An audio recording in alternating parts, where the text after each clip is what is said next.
Under the same roof, we share the love.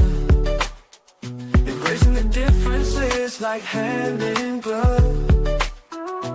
Spreading peace and joy, it's a beautiful sight. Together we shine in each other's light. How do we stand in love's pure might? Watching the world share in love and light.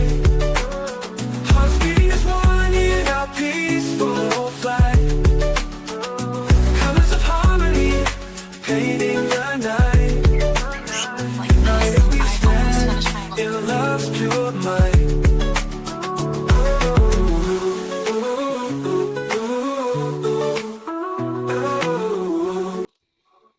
Good evening, everyone. Thank you for tuning in to Watching the World. Tonight we have so much in store with you.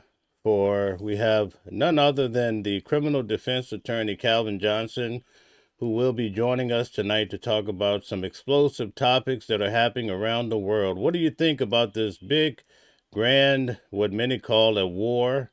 Others call just a change of the regime in Iran. Well, all of these things and more.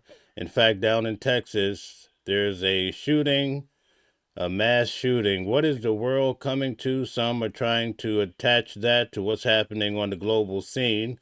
So let's bring on criminal defense attorney Calvin Johnson. And guys, please hit the like button, share, and subscribe as you come in. We have so many people here on Twitter. Also X, same difference. But thank you so much. Let's bring on Calvin. Calvin, how are you? Mel, how you doing, my brother? All is well, all is well. Just can't believe in a matter of a week we have so much devastation happening in the world. Man, we really do, man. There's a lot going on in the world today. We have a situation where we are at war, which that's a whole nother conversation within itself. And then we had a shooting down here in Texas. We have a lot of election stuff that's going on because the midterms are going to be Tuesday. So we have a lot of stuff to talk about, man, and there's a lot of things to be concerned about. All right, so let's get started talking about this week. I attended the deposition for Hillary Clinton on Thursday, and then on Friday, I attended the deposition for Clinton. I couldn't believe both of them were standing right in front of me. It was so exciting. But I wanted to ask you, Bill Clinton felt like it was just harassment of his wife, Hillary. What do you think about that? Well, I think what it comes down to, number one, it was great that they sat down to talk to that particular panel and talked and did so openly. And it wasn't like that they were trying to duck it at all, which is a good thing. I think some of it is an harassment of Hillary because she actually was somebody who at one point who ran against Donald Trump, who could have potentially ended up being the president of the United States. And so when you have that kind of stuff going on, it's just going to happen. But with that being said, I think some of it, maybe a little bit of it is that. But honestly, man, anytime that you show up on Flight Manifest for Jeffrey Epstein, somebody's going to want to ask you questions. Yeah. Bill Clinton, well, let me start off with Hillary because she came the first day. Hillary did not want to be filmed. She didn't want any photos taken of her. And so we started off the day, we heard from the Republicans, and then we heard from the Democrats back to back, just giving us a landscape of how the day would transpire. Well, about halfway through the day, they came out and reported to us that one of the representatives had taken a picture of Hillary Clinton and sent it out to a podcaster by the name, I think his name is Benny Johnson. And that paused the proceeding. Are you shocked that they would take these measures for such a high stakes event? I'm not surprised. And it's one of those things where you don't want somebody taking a narrative and making it seem like that these people have a deep connection to Jeffrey Epstein because they're sitting up being questioned. And they're saying, well, they'll probably say, well, Trump's not being questioned, but Hillary Clinton and Bill Clinton's being questioned. So people could try to take that narrative. So we could understand why they wouldn't want any pictures going out. I can definitely understand that. But with that being said, hey, it's America. You know, if you're showing up to testify, people's going to take your picture. But at the same time, I can understand their concerns. Right. The second day, Bill Clinton came out and basically, actually, even before he spoke out, the representatives came out and they said basically Bill Clinton was answering all the questions In fact, when the lawyers had advised him to be quiet, they said that Bill Clinton would keep talking because he wanted to be very thorough with his answers. Yes. They also said that, and this is what they said to the reporters at large, because they didn't allow us inside the building, just outside. But they did state that he was shaking a lot because he's up in age, not that he was nervous about the questions. Yeah. But what do you think in regards to the fact that Bill Clinton was not hedging on his answers? He was really articulating what he really felt about the Epstein files. I think that's a good sign for him because typically lawyers like myself, if you're being questioned or something like this, we're going to tell you to keep your answers short and sweet because you don't want to open up doors, trap doors that you could fall through. But if you don't have any trap doors to fall through, then you can be a little bit more forthcoming. If something is a strong suit for you, we typically tell clients to be able to talk a little longer. So what I figure is he wasn't worried about anything for the most part. So that's why he was willing to be so open, and I think that's a good thing for him. I think if you talk to any seasoned criminal defense attorney, they're going to tell you the same. According to Bill Clinton, he said that this goes all the way back to 20 years ago. He didn't recall much about Epstein. He said he never saw Epstein doing anything nefarious. He never saw any young ladies around. And he said, had he seen any of this type of activity, he would have been the first person to turn Epstein over to the authorities. Do you believe that? Some of it, but not all of it. He would have had to see some younger girls around Epstein. I don't know if he would have been willing to turn him in because once you develop some kind of relationship with somebody, you don't want to be explaining, oh, I was over there with him and this is what I saw. I don't know if he would have done all that. But with that, it's being said, he might not have seen Epstein do anything nefarious. But I think that to say that you didn't see young girls around Epstein, I don't think that that's 100% true. But with that being said, I think probably the truth is somewhere in the middle. According to what they said on record, right? As far as record, the victims have been redacted in the Epstein files. One of the photos of Bill Clinton has him in some sort of hot tub. There's a female redacted. Does that tell us something about the files? Well, that's what I'm saying. When you look at that, that means you were around some younger woman in a hot tub. That does tell us a lot about the files. And the crazy part about it is, if they got Trump I mean, if they got Clinton in a hot tub picture, I imagine what pictures they got Trump in, because that's the thing that kind of concerns me. There was an issue came up this week that said there were a lot of missing pages in regards to some of the reports regarding allegations made against Trump. So I think that when you see these kinds of pictures, I think it's a telltale sign that others may have an even more worse looking pictures than the ones that were released. Okay, so Bill Clinton went on to express he felt that his wife should have never been questioned at all. And some reporters, boots on the ground from some of the large MSM mainstream media, they said that Melania Trump has been seen in various photos with Epstein, and she should have been questioned before Hillary Clinton. Do you agree with such thoughts? I do, and that's the concern that I have. They want to point to the Clintons because they will always talk about that kind of thing before all of this came out. It's funny how they used to try to call there's a Democratic pedophile ring and all this other kind of stuff, and come to find out, Trump and a lot of his Republican friends, as well as some Democrats folks, were having long, deep relationships with Jeffrey Epstein. So it's pretty interesting with all of this happening. Okay, Alan Beauty says he also said, and speaking of Bill Clinton, he also said that he did not have relations with Monica Lewinsky, shaking my head. Can we believe his words at this point? I don't think we can believe his words. And the whole deal is, like I said, the truth probably is somewhere in the middle. I don't think he was completely honest about that. He would have had to see something or see some young girls around him. That's just my attitude. All right, so let's switch gears a little bit. In regards to, because you had brought up Donald Trump, as of today, we haven't seen any evidence, although at the proceeding for the Clintons, the Democrats were saying that there was some sort of proof in the files of Donald Trump with someone underage. and that it had been removed from the files, but we haven't had anyone come forward and say that Donald Trump actually did something nefarious. So what do you think in regards to that? Do you think people are just trying to put the screws to him when he hasn't done anything wrong?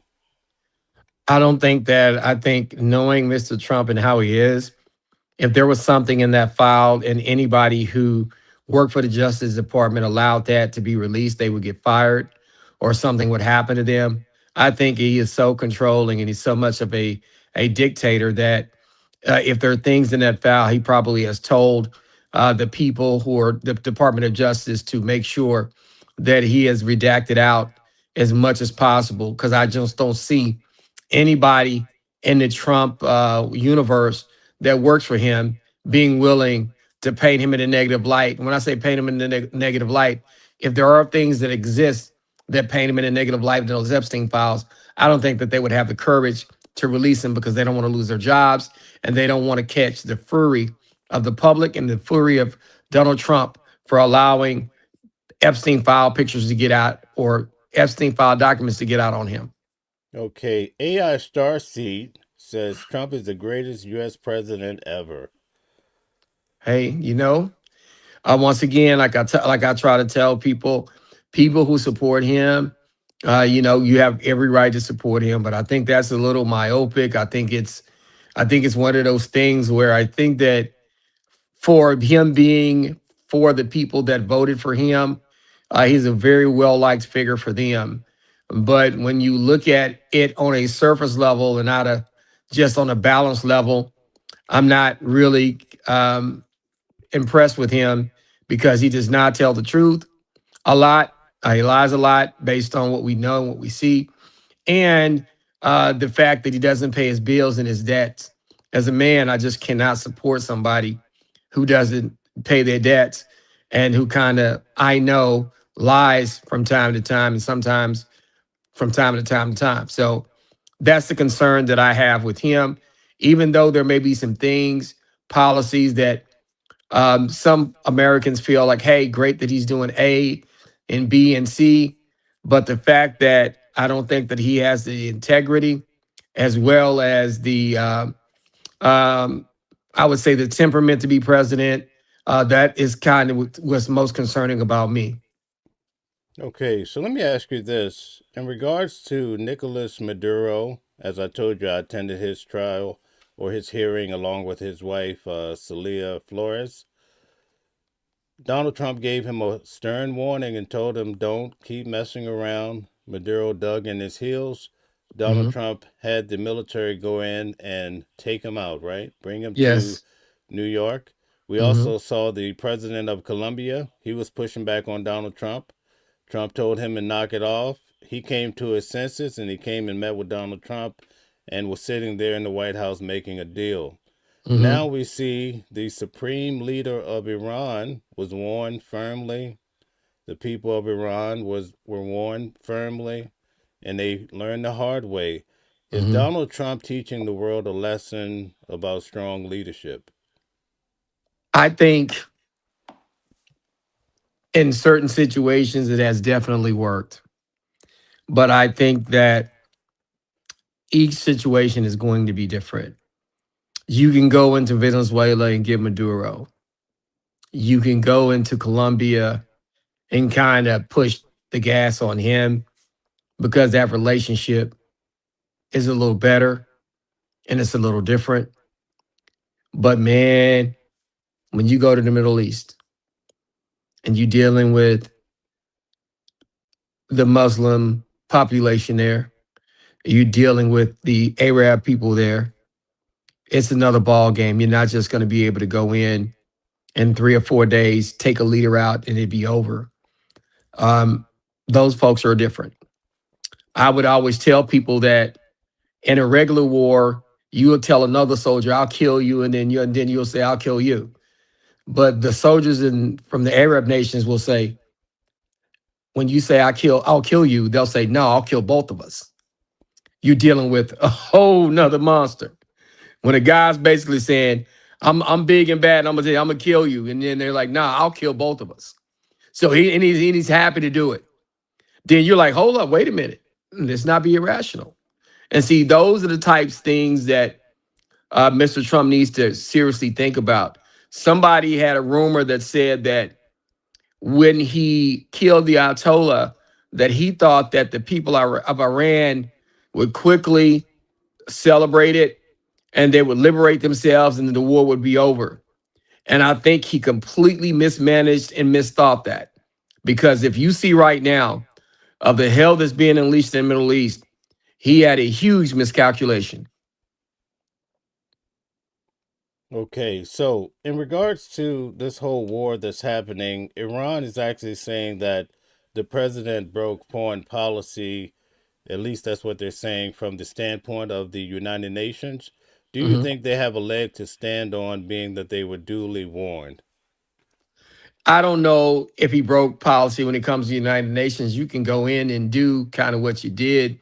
I just felt like they probably thought that they were going to get some more time, that there were going to be more conversations, or that America would never attack them. I think that that's not going to get them any resolve. But I just think, once again, I think this move is extremely foolish because it's going to destabilize the whole region of the Middle East. But I don't think them complaining about it or going to UN, I don't think that's going to get them anything. Okay, what do you think about the strategy of Iran hitting all of these other countries in connection with the United States based military bases? I think it's smart. Unfortunately, of course, I'm an American and I don't want any of our military bases hit. But if I'm Iran, I'm probably going to do the same thing. Because what you want to do is you want to destroy relationships that America has with Dubai, Abu Dhabi, Yemen, Oman, those other areas that are over there, Saudi Arabia, those areas over there, Bahrain. You want to make sure that they feel the pain of America striking them, that other places feel that pain. And what's going to happen is those areas who got people killed and hurt, they're going to be looking at America like, wait a minute, you didn't consult us on this. You did this on your own. And now there are consequences being rained down on us without you even having a discussion with us. I think is about as smart as they can get because they don't have the long range capabilities to shoot a missile at America. So what are they going to do? They're going to attack America's interests in other countries, and that should be expected. Okay, in regards to what's happening, it's said that Barack Obama gave the Iranians money and Donald Trump has given them heavy artillery raining down from the heavens. What do you think about the comparison? I don't know if there's truth in the Obama giving them money. I think those factions over there that are fighting against other factions, I think that may have been the issue there. But I heard what people are saying, but there's going to be a cost associated with attacking those people, and there's going to be a price associated with that region. Because when we get ready to move on to another subject, we're going to talk about what happened in Austin, where a man came in and basically, killed or shot up that area, or did something in one of those places here in Austin, Texas, and it was because of the attack of Iran. So I think there are going to be a lot of associated costs, and I think we need to be careful about that. When you're talking about raining down bombs on people, we're starting to lose U.S. soldiers' lives now. So we need to be deeply concerned about going to war right now. Now, they put out a broad warning here in New York City of the danger and peril that we might be facing because of what's happening abroad. And also, they've extended that throughout the entire United States. Do you think this action that happened down in Austin, Texas, is a direct effect of what happened out there in Iran? Definitely it is. I've heard that they keep sleeper cells in America. So we should all be on high alert, because those folks think that when they die in honor of their country and they do a terrorist attack, that they go to heaven, and they're willing to go to heaven to be able to avenge something that's happened in their homeland to their people. And so we should all be on high alert of the sleeper cells that exist in this country, or the homegrown dangers of American citizens who are still tied to the Middle East and some of the stuff that they could do. So I think we all need to be on high alert. Okay, now getting back to the Epstein files, Boricua says anybody releases those pictures would disappear. Talking about of Donald Trump and Epstein. What do you think about that? I agree with that. Anybody who releases those pictures would either disappear, something would happen to them, and whoever releases those pictures would be fired. And they probably needed to watch their back because Trump does not want to be humiliated by any picture being released of him with Epstein or any of those Epstein issues. Okay, Bill Clinton, along with Hillary Clinton, also various reporters that attended the deposition, said they felt like Donald Trump and his wife both should sit for depositions. What are your thoughts in regards to that? I think both should. If the Clintons sat down and they had pictures or being around Mr. Epstein, then the president and his wife should sit down as well because they were around and have pictures with Epstein. Okay, very good. Stanley, thank you for being here as well. Stanley says those files have been around many years. If there was any there, the Democrats would have exposed it and prosecuted, no doubt about it. Well, I think the problem that you have with those files is I think they're both Democrats and Republicans in those files.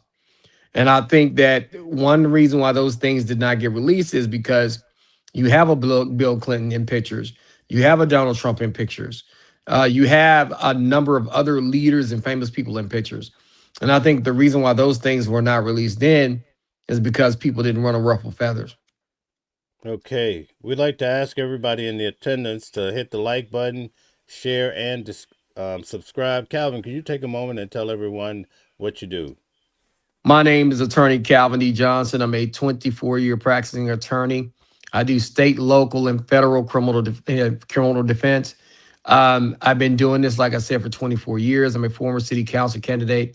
I also hold 2 degrees, a double major in political science and history from Howard Payne University in Brownwood, Texas. And I hold a law degree from St. Mary's University School of Law. So I am been involved in politics, history, and law for the last, even through high school. I went through a law magnet high school. So for the last almost 40 years, I've been involved in the history, politics, and the law. And so that's why we do this show. We want to educate you on all 3. Okay, thank you very much. Nicely said. PG says, what do you believe in Trump's doctrine, pay to play? I don't like that because it creates situations where maybe he can benefit financially from some of the decisions he's making. And like even a decision like to go to war, there are going to be real losses of life because of what he just did. It's not going to be something that's simple.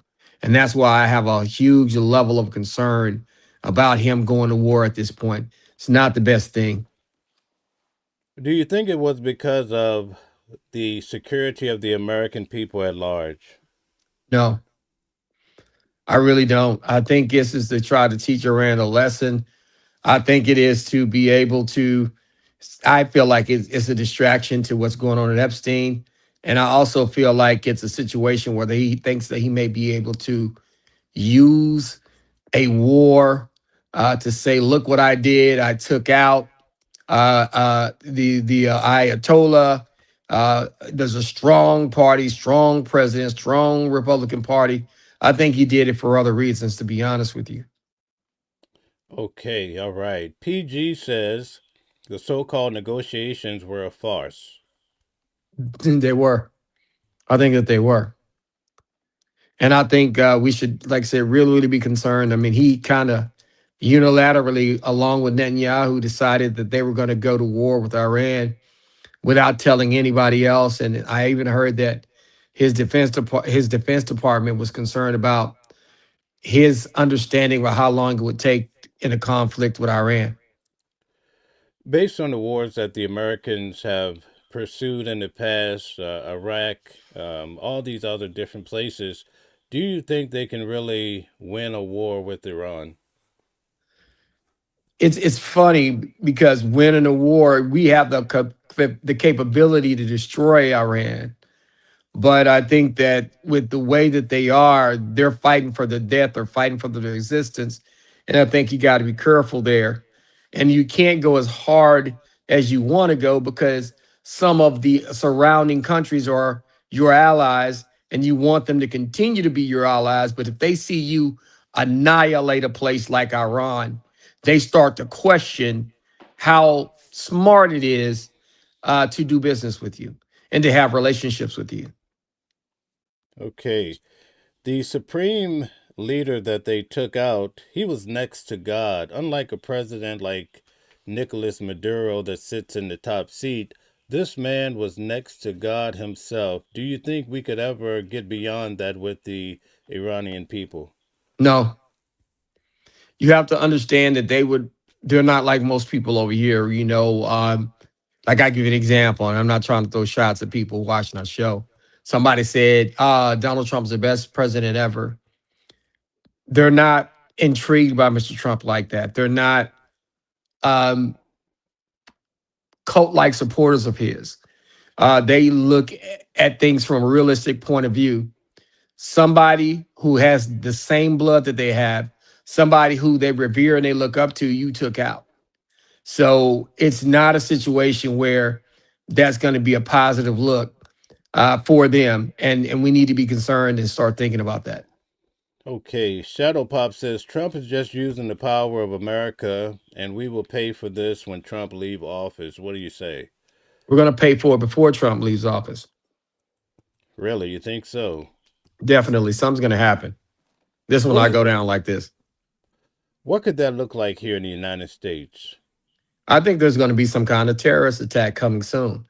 I just don't. I think those people think ahead. And like I said before, they're willing to die.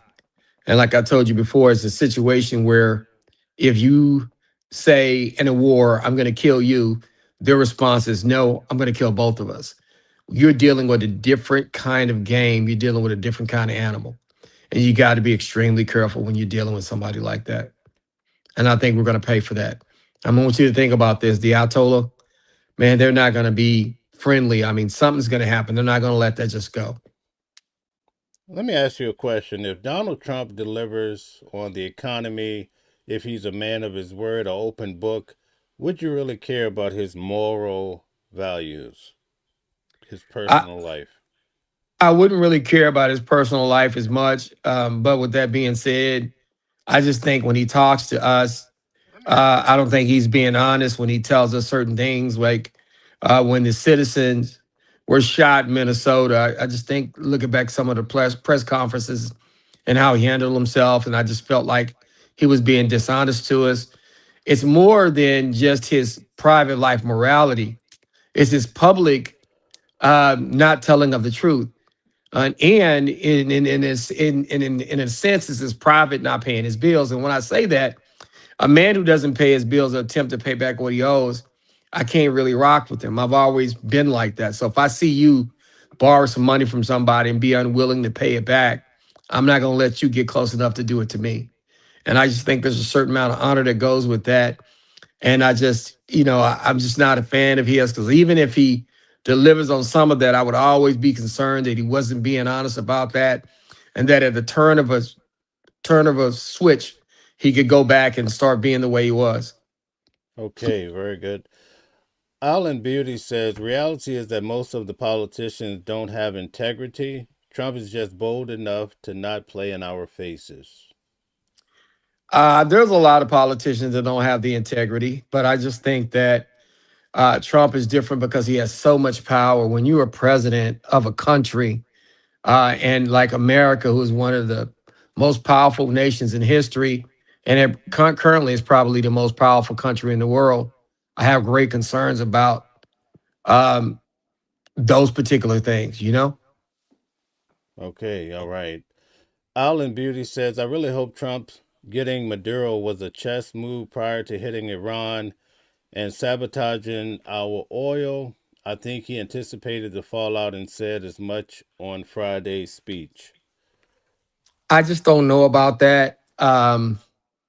Uh, I just think that he wanted to go in and try to create a situation where he was going to get paid and get the money, and take the oil from Venezuela. I think he wanted to show how powerful he was, and that's concern I have about that one. Okay. Remain Confident says Iran didn't try to stop enslavement in America, neither did Israel. True. So at the end of the day, I mean, and that's the other thing people got to understand. You got to be careful, and America needs to be careful because any other race of people, they consider America a white nation. And when you start going after their particular people, other minority groups are going to say, oh, we're going to be next, or they're going to go with, you're going to be next because of what happened. And you got to be highly concerned about that happening. Okay. I want to show you this video. We're going to switch up a little bit and get your viewpoint here. Legal news just in that controversial federal indictment of Don Lemon, another independent journalist, and several participants in an anti-ICE protest at a church in Minnesota last month. The DOJ has put together a superseding indictment modifying this case. MS Now legal affairs reporter Fallon Gallagher is here with us. What are the details, Fallon? Yeah, Anna, we have very few details at this point because this indictment remains under seal, but we know that the DOJ has to return a new superseding indictment in the case involving Don Lemon because the DOJ filed a motion asking the judge to unseal that. So we have yet to see the contents of this indictment, so we can't speak specifically to how it's changed yet, but we have a few hints.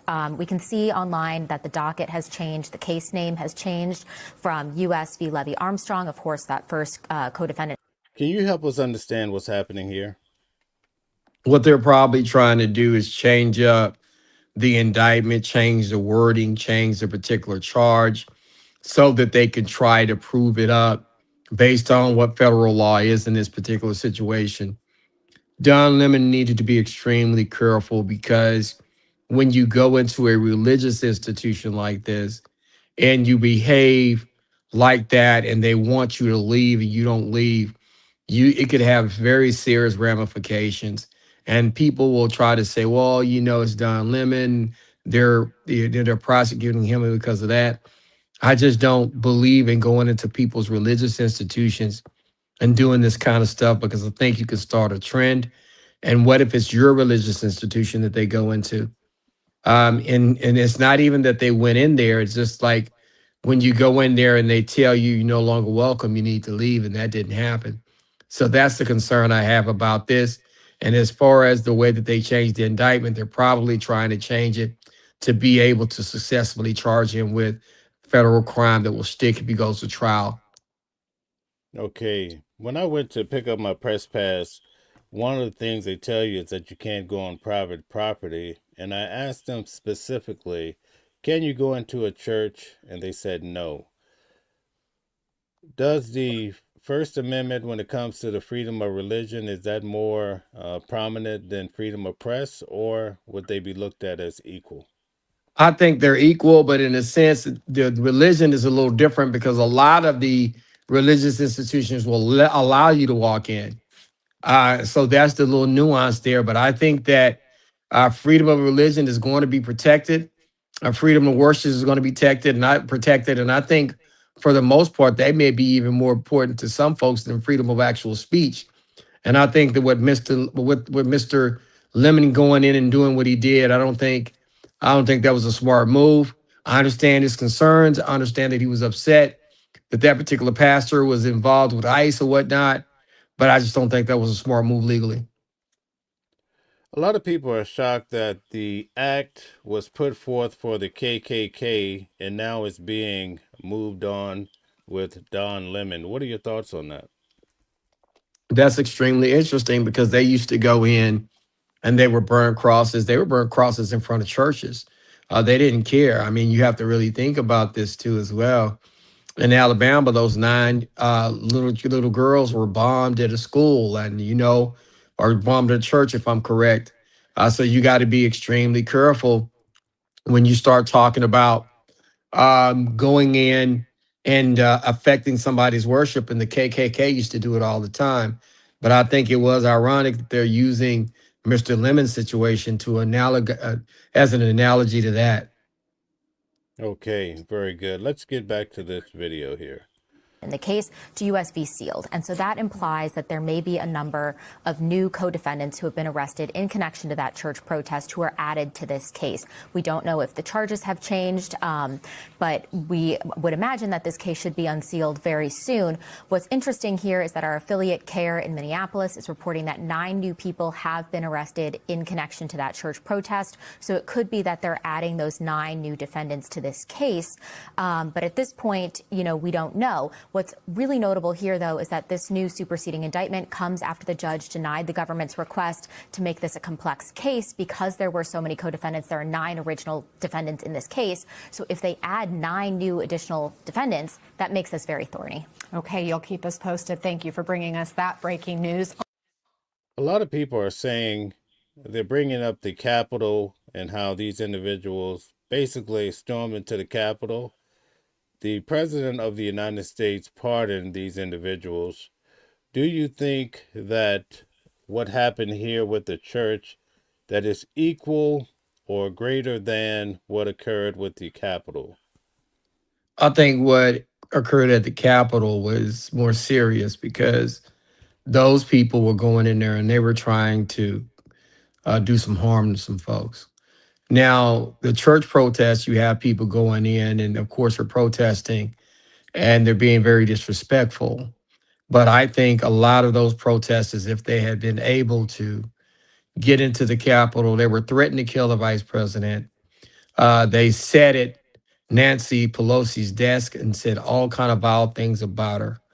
And I just think that was a bigger situation than what happened at that church because at least there was nothing upon which you were threatening people to kill them.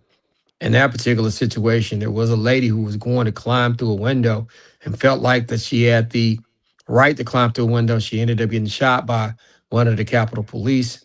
And so when you think about that, as opposed to what happened at that church, they're not even close. Okay, can you address the comment that's presented? The guy from Texas is an Iranian. He was from Sudan or something. So this guy suggesting never do anything to Muslim countries or regimes. It's not that I'm trying to say you don't do anything against Muslim countries or regimes. There are going to be situations where you do that. But I think that those things need to be well thought out. I think you do need to understand that when you do something to one of the Muslim countries because of their faith, you're going to have other ones that are not going to be okay with that. I also think that some of the relationships we have in the Middle East are going to be greatly affected because of what Trump and Netanyahu did. And I think there's a lot of stuff to think about when you do that. I'm not saying don't ever attack Muslim countries. There's times when you got to do what you got to do. But this situation, I don't think at this time was warranted. I don't think he should be doing this right now. We got to be America first, right? This is what they say, America first. And right now, I think that we need our resources to try to fix the inside of our country before we go stepping in outside business. Okay, AI Starseed says it was the Democrats that brought the sleeper cells to this country. But Illegal it's immigration. it's one of those things where, hey, I get what you're trying to say, but those are the kind of things that just I don't understand how you make those kinds of comments. Now, I'm going to tell you, I would have supported being stronger at the border and not letting people in like walk over like they were doing it. But I think it's one of those things where you got to be careful when you start talking like that, because at the end of the day, if the Republicans have control of all 3 houses, while they haven't been able to pass any immigration reform to deal with some of these folks that's crossing the borders, I mean, I think there's enough responsibility for the Democrats and the Republicans to go around. Okay, very good. Pretty Ting says they are at war with Trump, not the American people. Mar-a-Lago, Mar-a-Lago, Mar-a-Lago. I don't know. I think, they were screaming, from what I hear, they were screaming death to America. I think they look at Trump as us because we allowed this to happen, because Trump is the president and he went over and did whatever he did to them. So I don't know about that. We'll see. Okay, Skippy says Trump ran on releasing the files. He did run on releasing the files. And what did he do? He wanted to hold on to him. He didn't want to release him. He threatened the Mike Johnson, the Speaker of the House, and he took Ghislaine Maxwell from a full lockdown and put her in a minimum security prison. Once again, he just did not tell the truth. And we got to stop dodging around it. He said he was going to release the Epstein files. He's kept them from being released. And they are released. You can tell it's not all of them. And he actually made things for Ghislaine Maxwell, the co-conspirator in chief, a lot easier.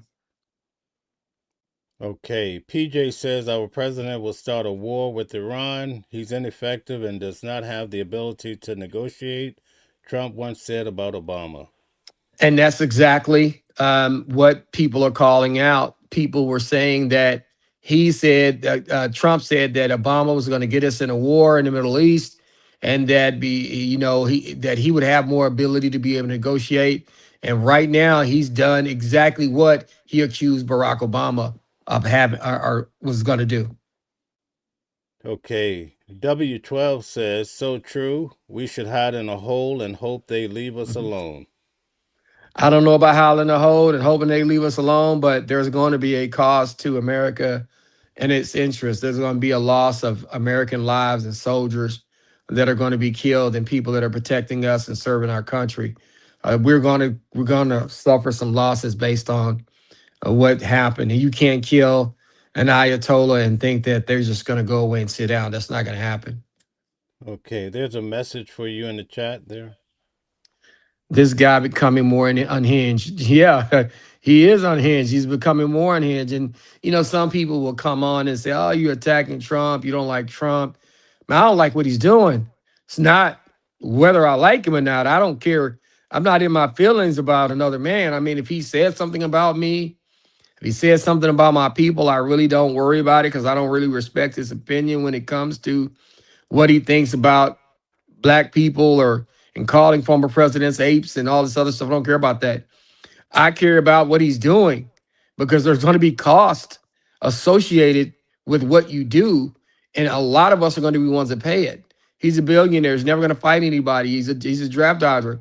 He's not going to be the one who's losing his life, nor will his family members be losing their lives. So those are the things that I get concerned about, and those are the ways that I judge him. Okay, can you address what Alan Beauty says to you? Impressive, Calvin. Nice to always have you and hear your perspective. Thank you, Alan Beauty. We appreciate you. Keep rocking out with us. And I'm going to tell the truth. There have been times where some people were saying that I wasn't going hard enough on Trump. Well, I will go hard on him when needed. When he does something I think is good, I'll say it. Do I like the way he does things? No. But when he does something good, I'll say it. But right now, was that Lisa Page 67 says, yes, a distraction and a power grab. I agree with her. It is a distraction, it's a power grab, and we are concerned. Okay, very good. W12 says, and people are still talking about the Epstein files. Everything is a distraction. Life needs to shut down, and otherwise it will distract us. What do you say? Well, I understand what they're saying, but at the end of the day, the Epstein files are not a distraction. The way I look at those is, listen, somebody was actually trafficking kids, man, 11, 12, 13, 14, 15, 16 years old. Prince, was it Edward, what's his name, is actually in trial, Prince Andrew is actually got arrested. A royal got arrested for the connections to Epstein and situations with young girls. It's a shame.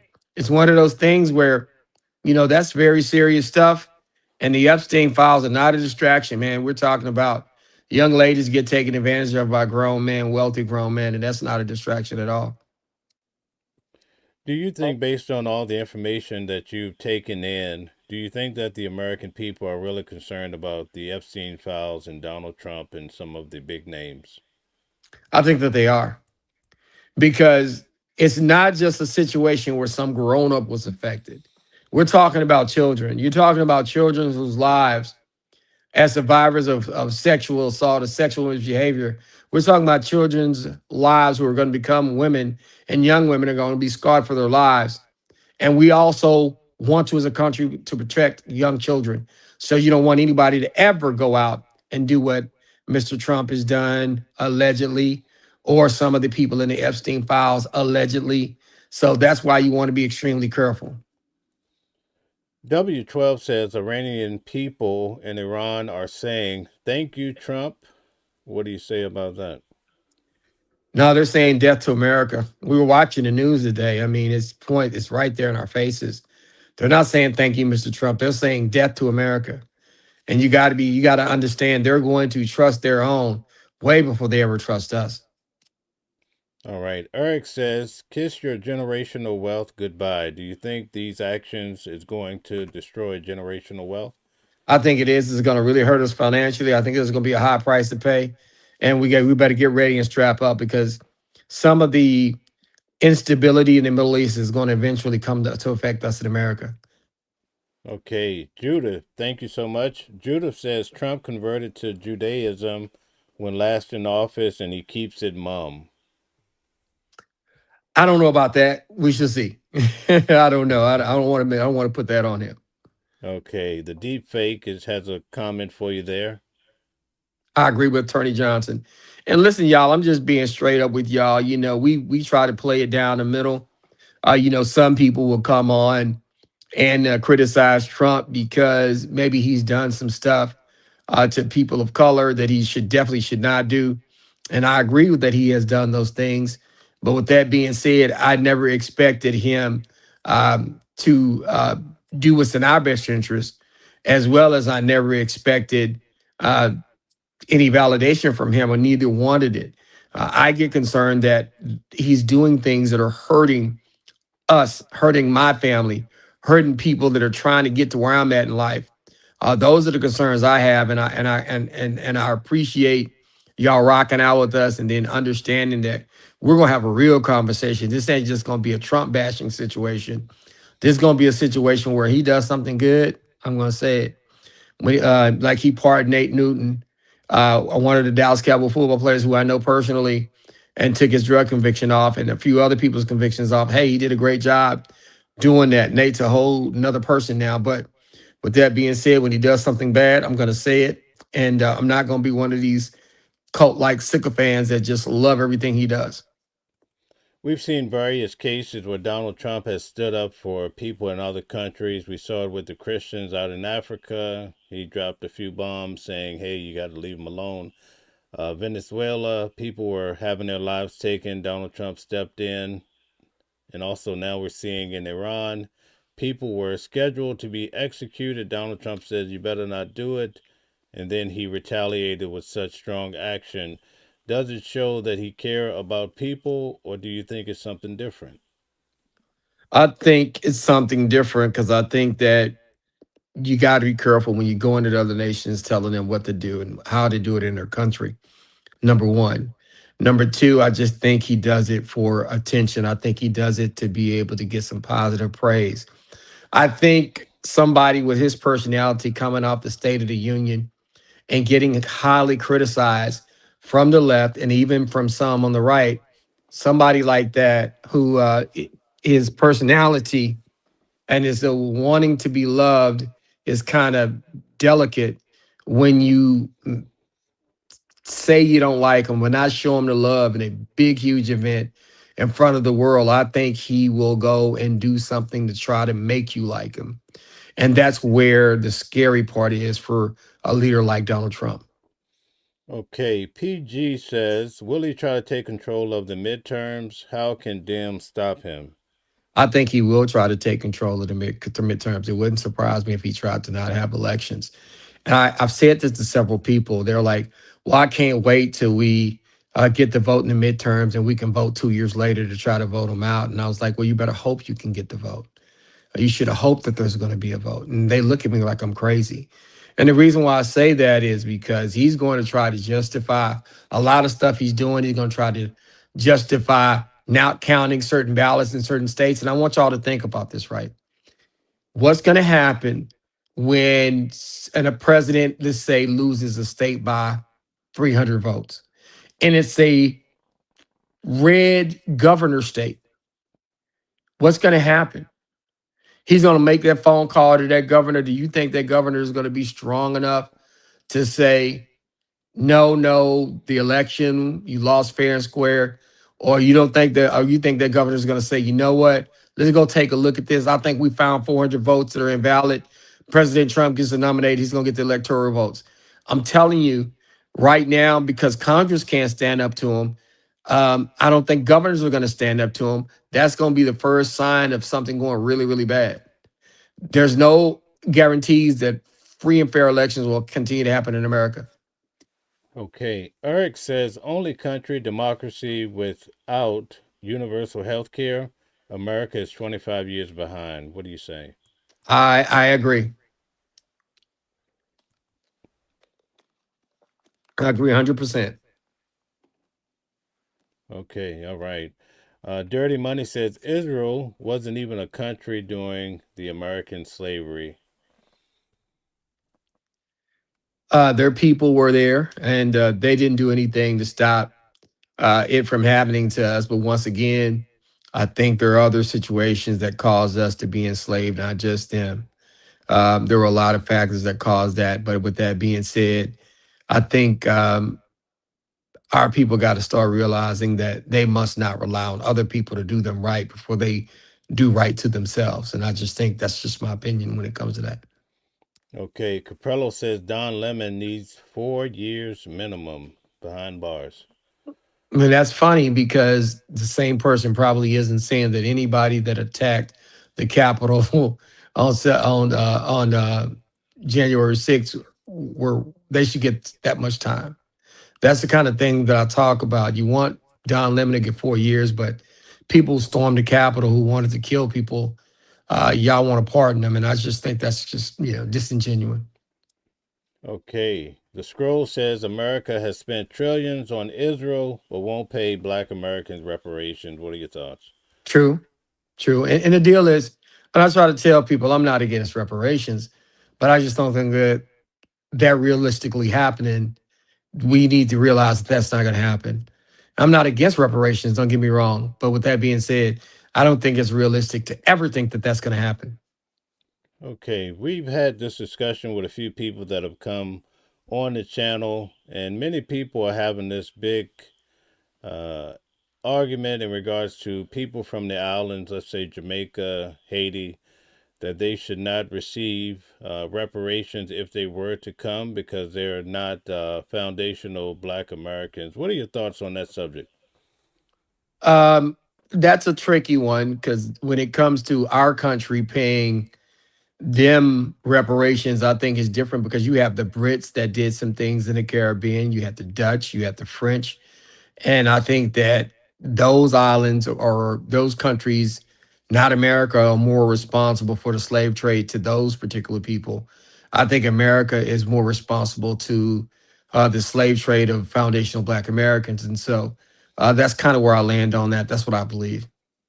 Okay. Notice says this is a political persecution. Call it what it is. What a country. Mm. It just is. It just is. That is, it's the truth. When you look at this situation, that's clearly what it is. And that's America. We need to quit acting like, and I hate to close my eyes and just think about this. We need to quit acting like that's not happening. Okay. All right. So, as you know, last week I was out in Arizona, Tucson, Arizona, with Nancy Guthrie trying to figure out what was happening with that case. Are you shocked that that case appears to be going cold? I'm not shocked because they say the reason why they have this show called The First 48, because typically you'll know something, you'll have a lot of leads. In most cases, are solved within the first 48 hours. The longer it gets away from that 48-hour range, things go cold, evidence can be destroyed, people can be further away, people can clean stuff up. So the longer it get past that 48 hours, you're in trouble. And we're talking weeks at this point, going on months. And that's just going to be a really of high concern that they will ever catch anybody or figure out what happened with her. And then the livelihood of her still being alive this far away from the offense date, being she's older. I mean, it would be really, really rough to keep somebody alive, keep them guarded, and all of that stuff when that happens, when they get farther away from the actual offense date. The sheriff in this case came forward and said that the children, the family members, had been cleared. Have you seen that a lot in the profession? I have. Sometimes you want to clear the family members so you can get on to the other suspects.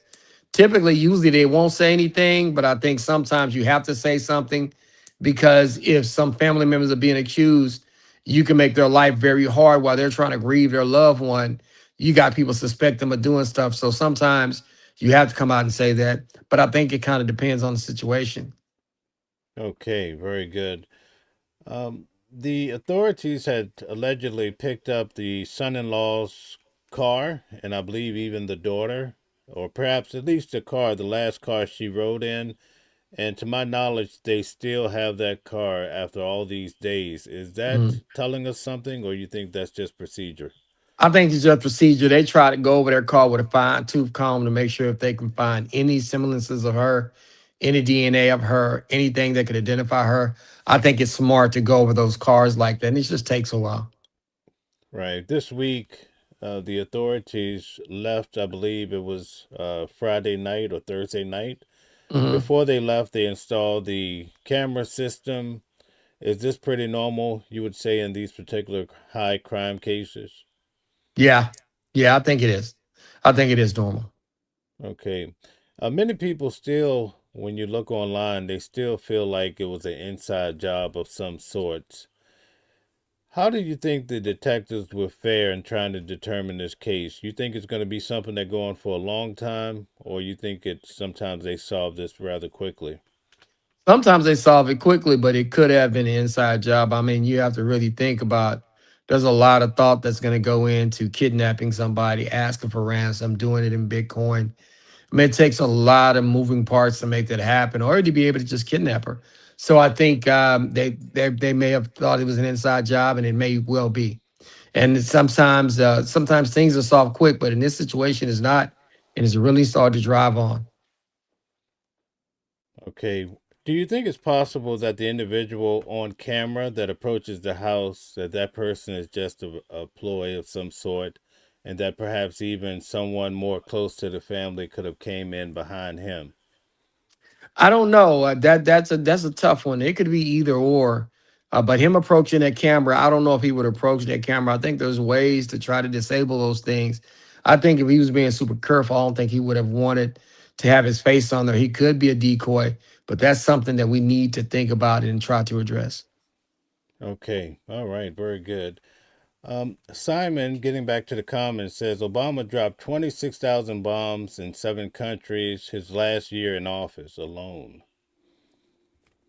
I wonder where he's getting that information from. I would like you to be able to verify that and tell us which countries he dropped the bombs on. But I haven't heard that, and I would want to know what bombs were dropped where. If you can prove that to us, then please come back with the information.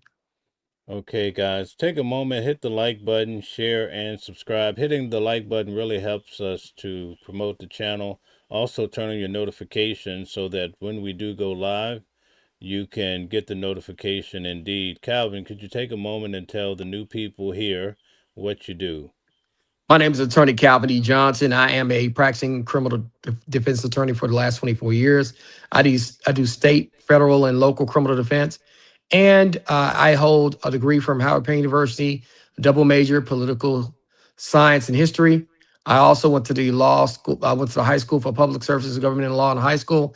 And for my law school, I have a Juris Doctorate from St. Mary's University School of Law. So I have been dealing with law, politics, and history ever since I was about 13 years old, all the way to now, which is about 40 years. So I have a lot of knowledge in these areas, and we try to bring the weekly legal review to you every single week and share our thoughts. So keep rocking with us and enjoy us.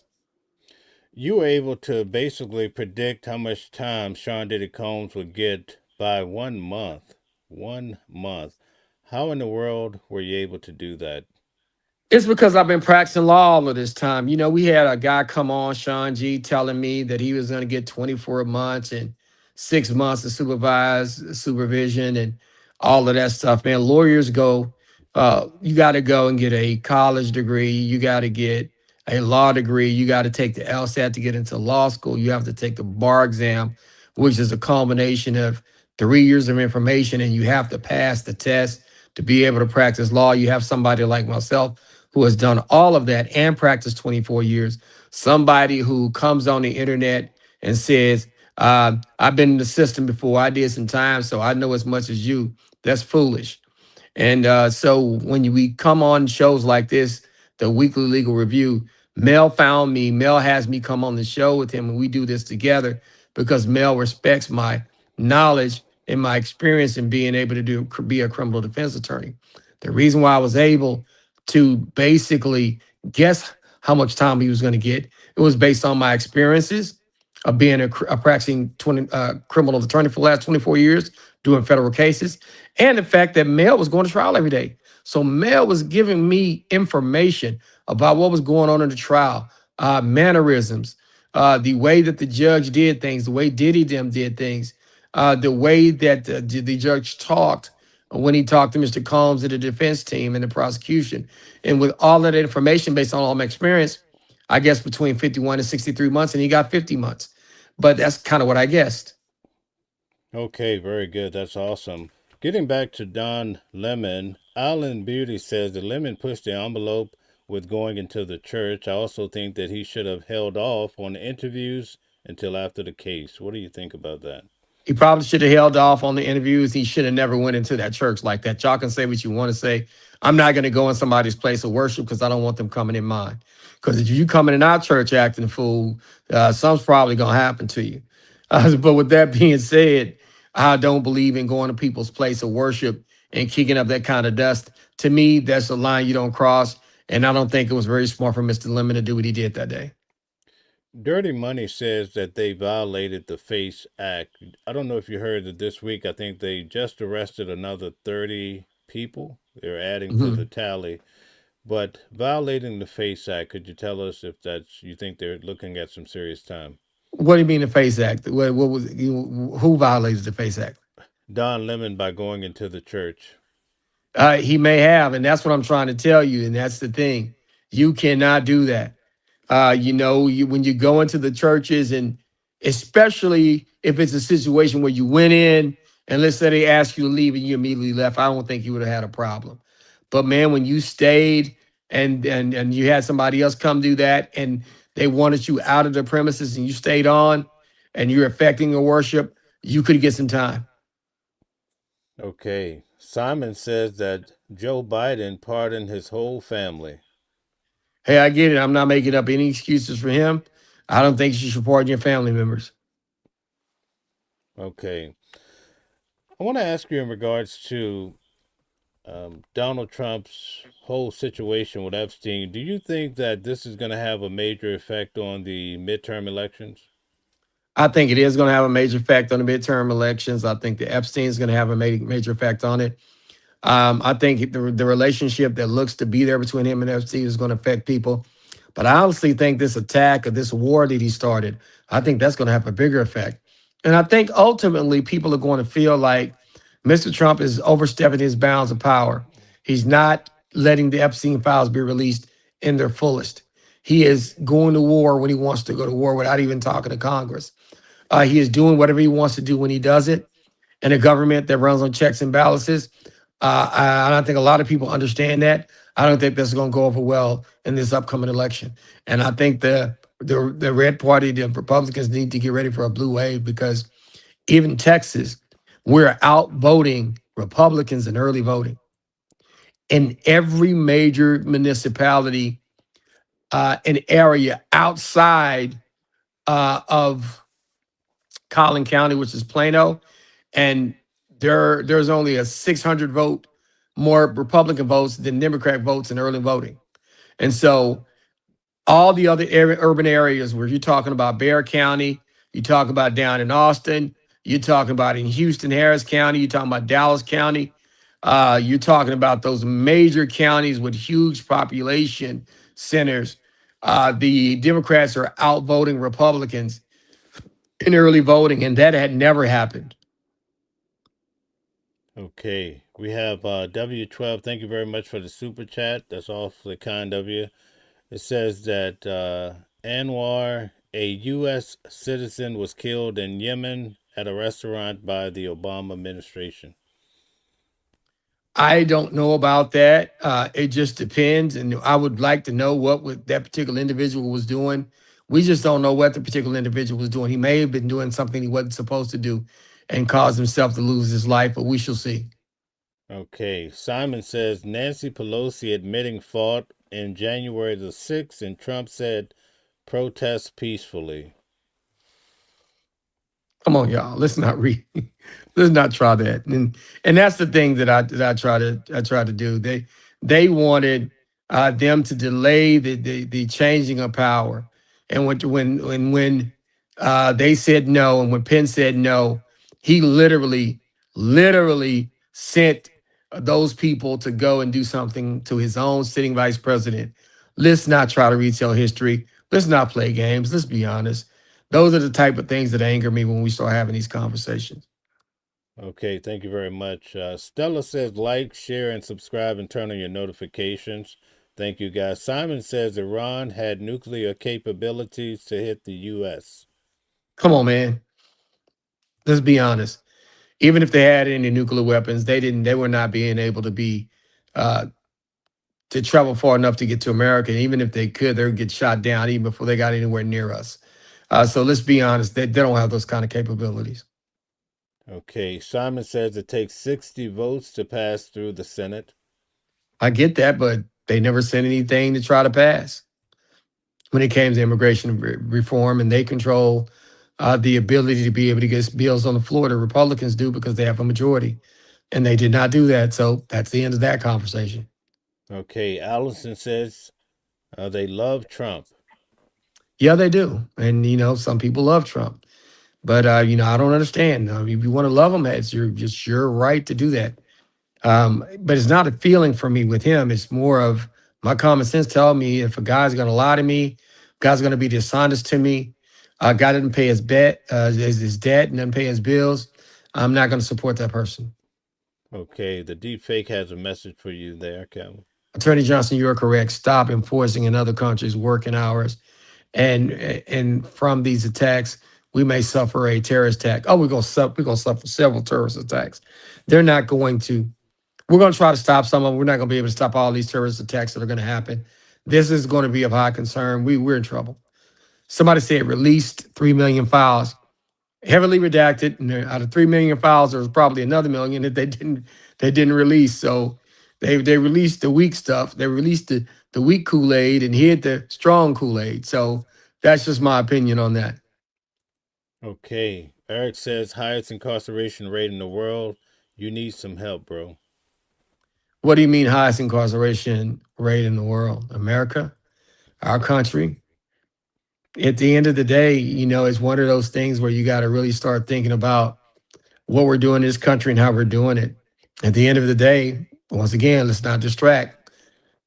The Epstein files are still not released. Ghislaine Maxwell is over sitting in one of those club feds, not really a hard time doing federal time.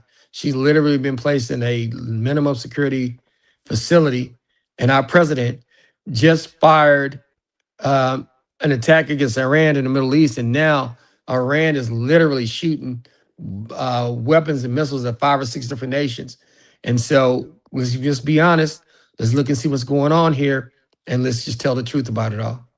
What do you think President Trump's main objective is in going after the Middle East, Iran? I think it's oil. I think it's to show how much power he has. But I think he has miscalculated what he's doing there. I think that even though other countries may not like Iran, but other Middle Eastern countries understand one thing: they share a faith, particularly being Muslim. In addition to that, they could say today it's Iran, tomorrow it's us. And that's the concern. That's going to be their bigger concern as opposed to bowing down to Mr. Trump. They're going to say, hey, what if you do us like that? Okay. Allison says we are not at war. Duh. Okay, so why American soldiers over there dying right now? Okay. And somebody said Trump hysteria is fascinating. It's not hysteria when you have people that are dying over there when he wouldn't even even serve our country in the military. They always call him General Bone Spur because he couldn't serve because of the bone spurs. So let's just be honest. I mean, you have a lot of power to be able to say we're going to attack a country, but you didn't fight for this country when you had the opportunity. You're not over there losing your life or having mothers lose their kids behind something that's probably not worth it. That's just what it is. Okay, TJ says, blood hungry America. And I think that can be said to a point. There are some people who feel that way, or Americans that they can be a little on the blood hungry side. Okay, Allison says, saving countries and freeing people is not being unhinged. You know, I would try to tell people, man, what if they don't want to be saved? I'm going to be honest with you. What if they don't want to be saved? And when you try to say you're going to save America and free people, and when those same people say death to America, they don't think that you saved them. Let's be real. You have people out in the streets shouting death to America. Come on now. Let's be honest. Okay, there's a comment directed towards you. You're a lawyer. The releasing of the Epstein files is not something Trump has control over. The federal judge that presided over the case was, which is why a bill has to be passed for them to be released. Come on, y'all. If he wanted these things released, he could have gotten it done. He could have ordered his Justice Department to do it. He could have ordered certain redactions and make sure that all of it was released. Don't play games with me. You know that's not true. Okay, Sassy Mo says, every American now has a lifetime target on their backs worldwide. I went to Dubai. I'm about to go to Egypt. Man, what do you say about all this? Oh, Mel, you're brave. You're really, really brave. And I'd be afraid to get on a plane right now. I'm being honest with you because I just think that when you mess with them folks like this, and I'm not afraid of them, I'll fight. But I'm just saying, these folks, when you go after them like that, they're on a whole nother level, Matt. They'll blow up a whole plane with them on it just to kill a number of us. That's a different level of crazy. Okay, Joe has a comment for you. Yes, don't spare rumors. We are not at war, just taking care of business. You must be a Democrat. No one cares what your opinions are. Well, you're actually watching my opinion. Number one, we are at war because people are dying. Number two, and at the end of the day, whether I'm a Democrat or not doesn't really matter. I'm just telling you my opinion on what I think has happened. I mean, at the end of the day, it is what it is. You can agree with it or not agree with it. I may not agree with your opinion, but you have a right to have one. And once again, hey, we welcome you here, man. I'm not mad at you. Keep on coming. Keep watching our show. Keep watching my opinion. Okay, guys, go check out the Deepfake Reports channel. I shared something yesterday. Really nice channel. Great support to this channel. Thanks, sis. She says, you haven't listened to how Trump talks and review the actions and the effect us as Americans, and Attorney Johnson is right in my opinion. Tell it, sir. So you have some support there. Yes, and that is true. There's a lot of ways that we're going to be affected. And you're not going to take out an Ayatollah and then these folks are just going to give you a hug. They're not going to hug you. They want to slit our throats. They're screaming death to America. You have activated the entire Middle East by doing what you just did. And we need to be honest about what just happened. He's not freeing and liberating those people. A new Ayatollah has already been installed. He's already in control. And there's no way that you think that those people think that America came riding in on a white horse and is helping them and they're okay with it. No, they're screaming death to America, and we better be extremely careful about how we move from this day on. Okay, Claudia is responding to you in regards to former Prince Andrew. No, he didn't get arrested for that. He got arrested for improper use of governmental papers. Well, I will tell you this. At the end of the day, yes, he did get arrested for improper use of governmental papers. But with that being said, he lost his title because of the situation with the Epstein files. And there's a lot yet to be open in that case against Prince Andrew.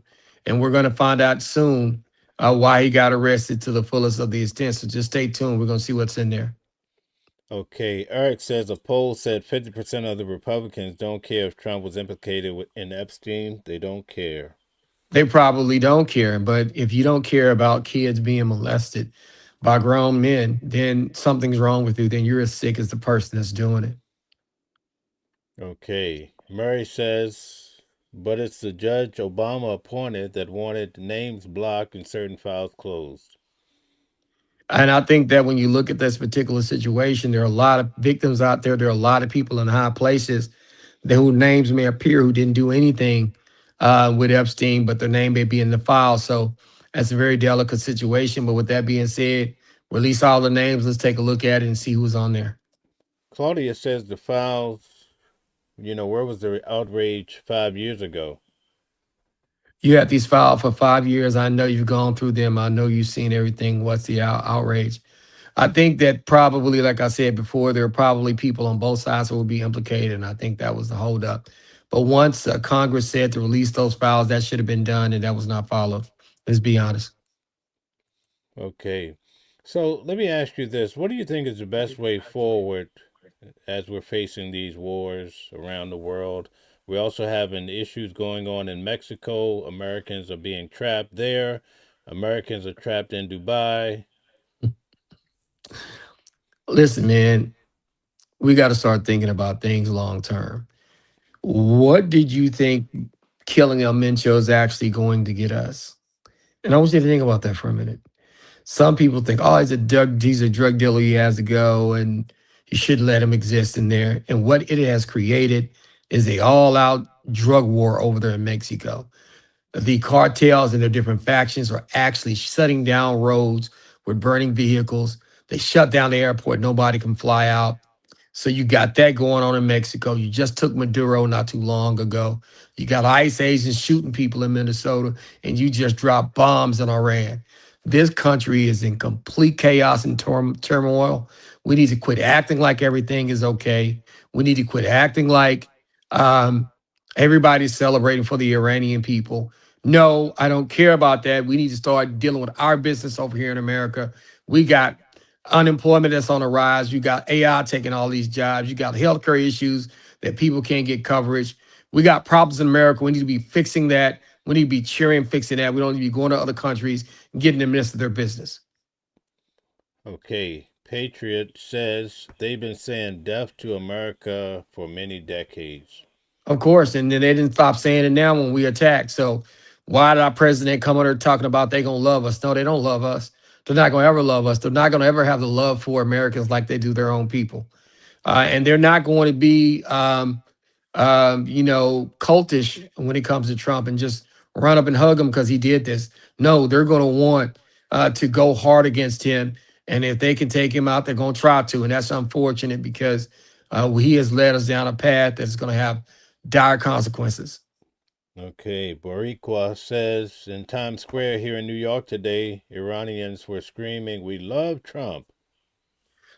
They may have because maybe they had to run from their country and run from the situation over there. But then once again, that's not our business. We got a lot of things over here in America that need to be fixed. And this president told us that he wasn't going to put us in wars in the Middle East, if you forgot. But I guess y'all forgot that part because anything that he says that he doesn't do, y'all forget. And anything that he does that the Democrats don't like or somebody else doesn't like, you support. It's just a shame in America right now. Okay, there's a comment there from Cicely.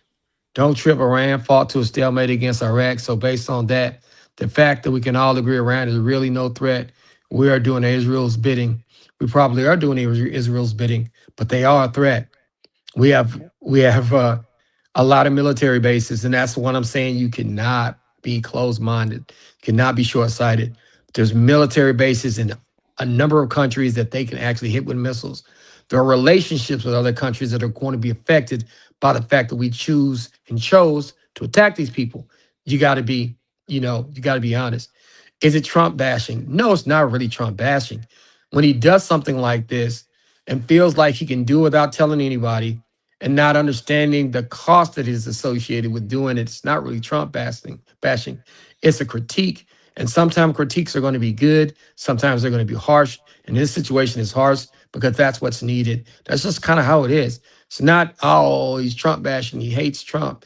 It's not the situation here. I think it's a very unpopular war. I think it was very unpopular that he attacked these folks. And I don't think it was a smart move. I think it was actually short-sighted. Okay, Sassy Mo says they don't have money for health care, but they have money for war. Bingo, that's what Americans are saying. They don't have enough money for food. They can't make it. But we're fighting a war where we're going to spend billions of dollars to fight a war to liberate other people, not Americans. Let's liberate Americans from not having insurance. Let's liberate Americans from homelessness. Let's liberate Americans from starving. Let's liberate Americans from not being able to pay their bills. Let's do some liberation here. Okay, you know what's amazing is if you go back and you play Marvin Gaye's record, What's Going On, Never changes. never changes, right? Why do you think that's the case?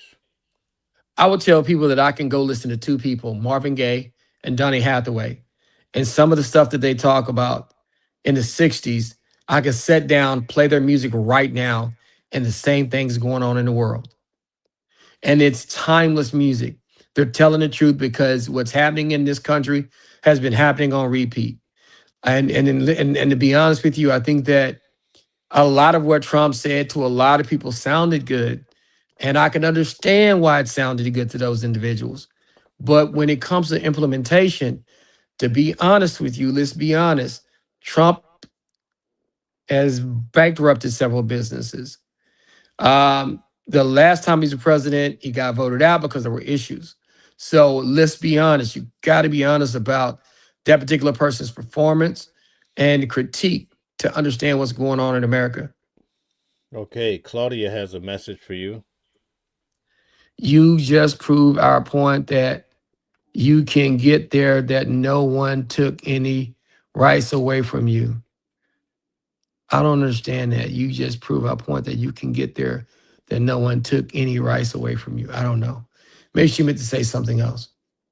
Okay, Chom says they need to go and get the people before him and jail them too. I don't know about what they're talking about. That what they mean, the people before him. He basically attacked Iran and didn't ask anybody, didn't tell the Congress, had an opinion about it, and just went out and did what he did, not understanding the number of relationships that can be affected by what he just did. Okay. Somebody said, why was Al Green removed doing the State of the Union? He was displaying a sign just as others were exercising First Amendment rights allowed to stand and applause. I think they have a thing about signs being in that chamber doing a State of the Union, and I think he violated that. I don't disagree with him. He was telling the truth. But my deal is, like I said before, Trump calling us apes, I don't like it. But with that being said, I don't let it affect me because I don't really care about his critique of me and my people. Okay, Paul says we need Donald Trump to repeat the same thing in Nigeria. I don't know. I mean, I guess they said he did something in Nigeria and bombed on behalf of Christians, but I think that's a lot of that's a lot of that's a lot to say that he did that for them. Someone said people all over the world are begging Trump to remove their government and take over. Whether they beg him to do it or not, that's not our job to go over in other countries and take over and take care of their business. Because when you start fighting wars over there, you start spending our tax dollars. Our tax dollars need to be used to take care of us. Somebody said attorney anger management or angertainment. Hey, I get it. At the same time, I know that when I have these conversations about Mr. Trump, that some people are not going to like them. Typically, when you're a sycophant for him or you strongly support him, then that's what you're going to say. And I definitely understand that. Like I said, when he does something good, I say it. When he does something bad or that I think he's short-sighted, I say it. But it is what it is. All right. How many white farmers were murdered in South Africa? That's asked by Patriot. I don't know, but that has nothing to do in America right now. So I'm talking about what just happened here. Okay. Jigga says Israel was always and forever. They probably are. It seemed to get a lot of support from America, and it seems like America refuses to put limits on how well we are going to go with Israel. And I think that we just went on a fool's errand. Okay, Claudia has a message about voting. I wonder why. I wonder who really is trying to take control of the midterms by telling low-income people and Black people they're too stupid to get an ID. Why? I don't know. I don't know what you mean by this statement. Let me see. America is a land of the hardened idiots, MAGA fools. Well, some people definitely feel like that. It's just like, um, no matter what Mr. Trump does, some people are going to say he's genius, he's smart, he has the right to do it. And I think a lot of people are incapable of actually honestly critiquing him. And now so, which means there are going to be good things that I do, the good things that I don't do. And so you got to be able to say it when it happens. But there are some folks that are unable to actually critique Mr. Trump and actually criticize him when he needs to be. And I think that's a concern when you're talking about him and the people that follow him. There's no standing up to Donald Trump. Trump is standing up to you with your false information. There is standing up to Trump. If I saw him in my face right now, I'd stand up to him. I wouldn't be afraid. I'd look him dead in his eye, and I would tell him what I thought. And I think that's what every American should do. You a man, he's a man. When you see a man, you look him in his eye, you tell him what you think, and you stand your ground. And that's what I would do if I ever ran into Donald Trump. I'd tell him what I think. Okay. The Epstein files were sealed by a federal judge. Trump didn't have any control over the release of the files. That's why they had to pass a bill to release them. You're a lawyer. Let's be honest. Come on now. Y'all know he has power to be able to figure out what to tell his Department of Justice to do, what can be redacted, and how he controls how that happens. And that's why I said what I said. Let's be honest. Okay, very good. So we're down to maybe one or two more. We've reached our time, so I'll let you take on Cicely here. Reparations will come, but it will be for all races that were enslaved. If you don't include white people, the majority, then it will not happen. It's not going to happen at all. I don't ever see anybody giving people money for reparations. And I'm not saying that I don't support that. So I don't want people to go, oh, you're against reparations. I just don't think it's realistically going to ever happen. That's just my attitude about that. The first 48 hours, PEMA police did a horrible job. I don't know what that is about. I think they're talking about Nancy Grace. I think they probably did. I think they probably could have done better. I get that. You're right. In the desert lies the answer. Got to get ahead. It might be true. I mean, out there in Phoenix, out there in Arizona, that can be a different kind of thing out there. What's the next comment? Nobody else making comment. If Trump ain't Satan, then, well, nobody can prove that Trump ain't Satan. Oh, wow, that's interesting. I'm not going to go that far, but I'm concerned about his behavior and his dictatorship type behavior, and that's what I have concerns about. The deep fake report says, great answers, Mrs. Johnson.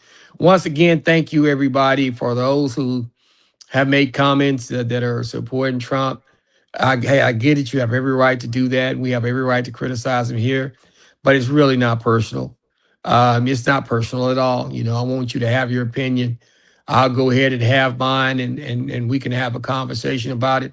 And we actually encourage you to tune in next week. Even those who did not agree with me, me and Mel want to rock out. We want to have real conversations. And so even if you're a Trump fan, not a Trump fan, I hate him or love him, come rock out us on our show. All right. Thank you very much.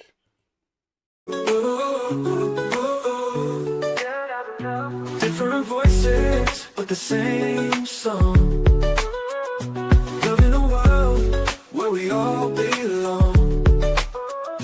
Kindness leading the way, breaking the chains.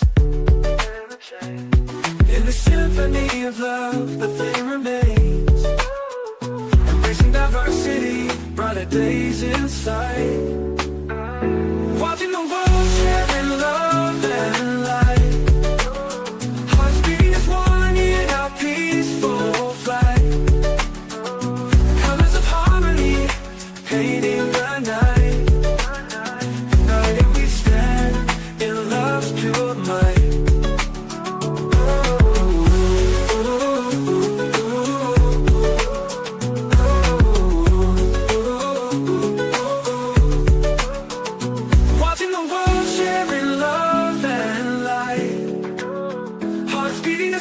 in our peaceful flight. The colors of harmony painting the night. United we stand in love's pure might.